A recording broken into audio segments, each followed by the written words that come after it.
Ladies and gentlemen, welcome back to the Beilein to Victory podcast. This is episode 32. We'll get right into it. Today, we're going to go over expectations this year for Jim Harbaugh, and we'll also have our Big Ten coaching rankings. More to come as the episodes go along. I'll have offensive, defensive, running back, receiver rankings, as well as final Big Ten and national rankings. Also, before I get started, I want to remind you guys to follow the Big Four podcast on Instagram and on YouTube.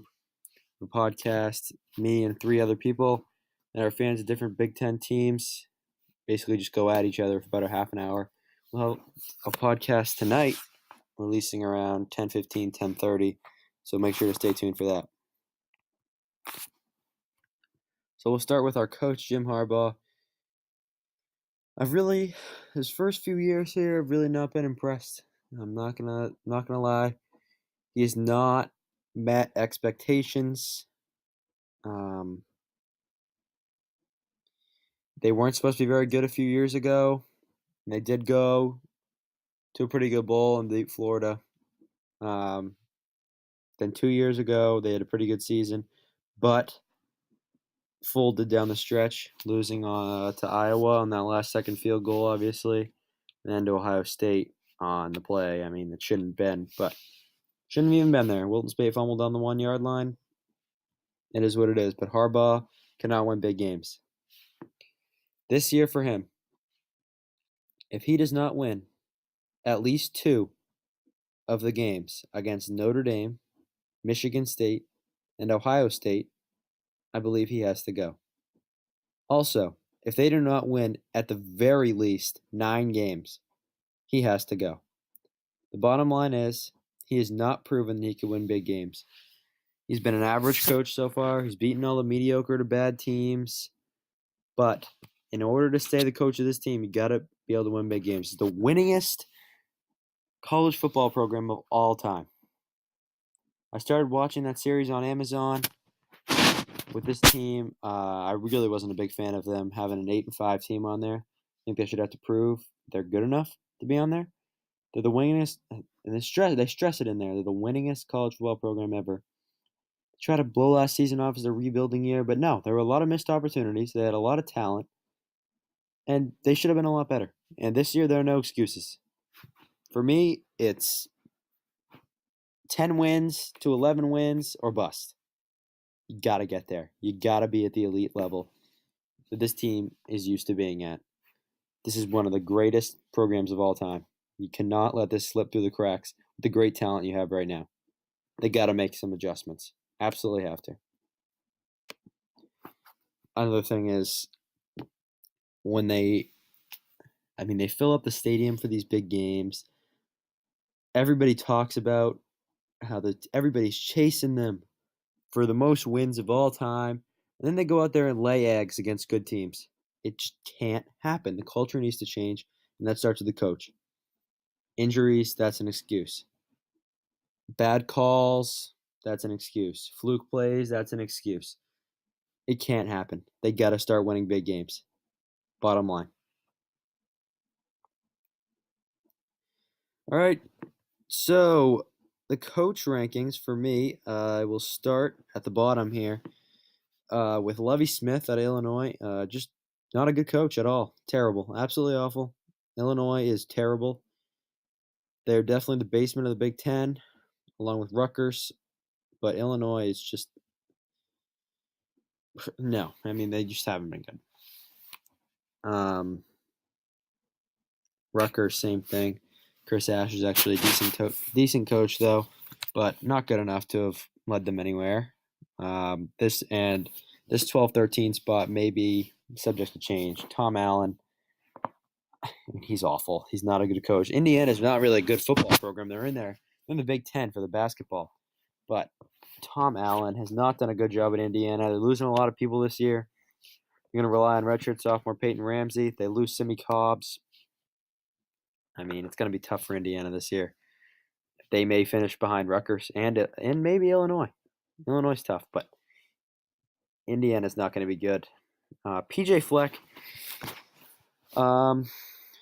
never really done it for me. He's really the definition of mediocrity. That's all he's been, and that's all he's gonna be. Minnesota's probably gonna go 6-6, 5-7, maybe 7-5 this year, but they're never going to be elite under PJ Fleck in my mind. There's no reason for them to not get good recruits. I mean, they're a pretty historic program, good conference. So I mean, PJ Fleck doesn't really do it for me. Here at number 10, this is really where you start getting into pretty good coaches. DJ Durkin. His coaching, per se, is not what you'd want it to be at, but his recruiting is phenomenal.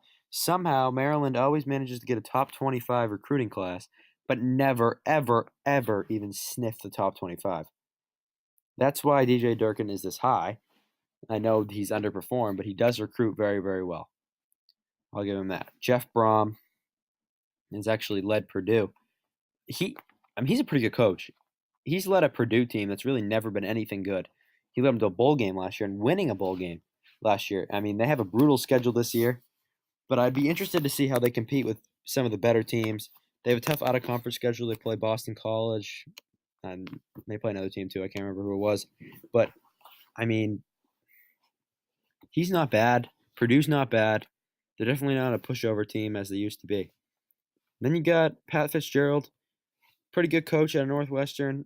I know everybody likes him, and he's led Northwestern, who's never really been a great program, to a bowl game, and they beat Michigan State last year, but I think he's kind of overrated. He does have a really good quarterback, Clayton Thorson.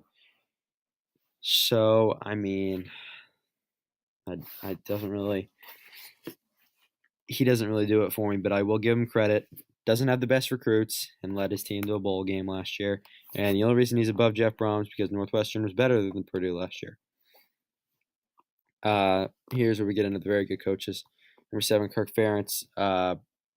He's had a very, very successful career at Iowa. He's won a lot of big games. They sell out pretty much every game. They're historic ball club. That's why he's this low. They haven't really competed for national titles, and also he couldn't even coach at UMaine. So it's tough for me to put him any higher. I almost put him ahead of Harbaugh, but I didn't.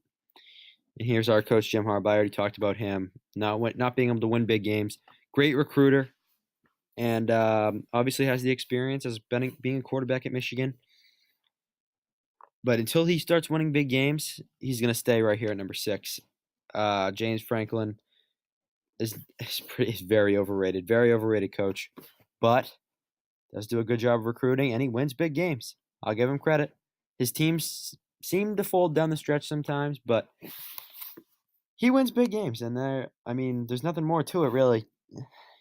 He's done a pretty good job with that program.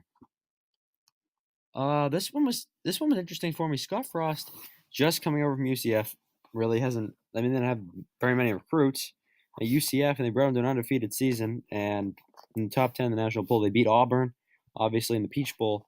So, I mean, he might be a little high, but I think he has the potential to lead Nebraska back to what it once was, a very, very, very good football team.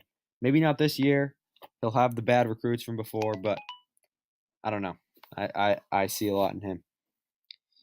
Then you go to Paul Chryst, really very good coach, winning with a lot of 3-star recruits, always winning the Big Ten West, even though it is weaker. He always finds a way to win. He still has not reached that coveted college football playoff yet. And these top 2 are really no-brainers. Mark D'Antonio wins with a lot of 3-star recruits. Seems to beat Michigan, even though historically Michigan has dominated that rivalry. In the last 10 years, D'Antonio has started, and his teams have started to turn that around. So I admire him. He's a great coach. And then Urban Meyer, obviously, one of the greatest coaches of all time. Won a bunch of national championships and beats his biggest rival pretty much every year. And that's something Jim Harbaugh should not be happy with. All right. Well, that is going to do it. Thank you very much for watching. Hope that you can join us next time. And make sure to tune in to the Big 4 podcast tonight. See you on Sunday.